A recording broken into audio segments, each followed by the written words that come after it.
یہ لونڈی حد سے زیادہ غصہ تھی۔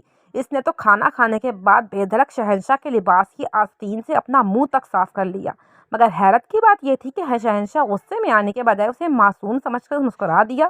اسے کیا معلوم تھا کہ وہ جو کچھ جان بوجھ کر رہی ہے، شہنشاہ اس کے ہر ارادے سے واقف ہے۔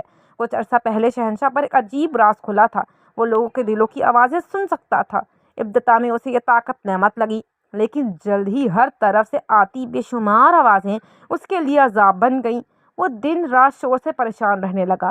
ایک دن شاہی ضیافت میں اچانک ایک صاف آواز اس کے ذہن میں گونجی: صبح شادی کروں گی، دوپہر تک تمہیں مروا دوں گی، میرا کام تقریباً پورا ہو چکا ہے۔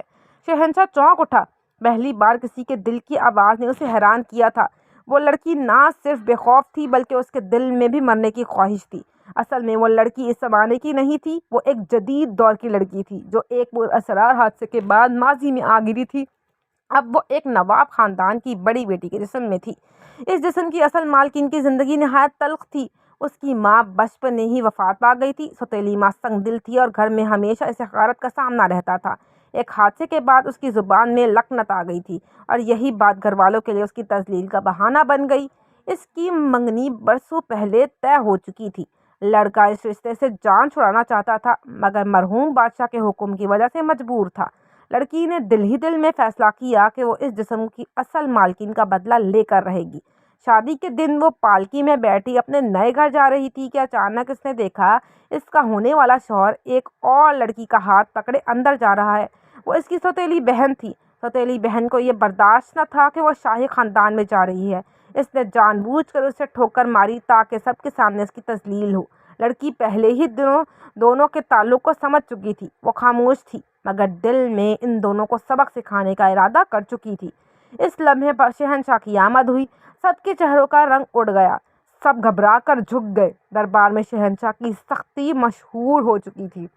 لڑکی نے جان بوجھ کر سر جھکانے میں دیر کی۔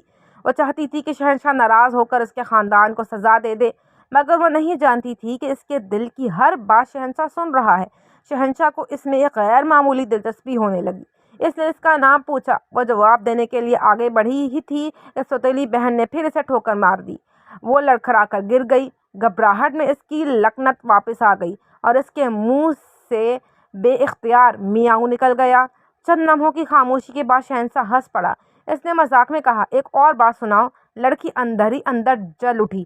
وہ چاہتی تھی کہ پورا خاندان مصیبت میں پھنسے تاکہ اس کا مشن مکمل ہو اور وہ یہاں سے آزاد ہو جائے، لیکن شہنشاہ نے سب کی توقعات کے خلاف فیصلہ سنایا۔ اسی وقت اس نے اسے شاہی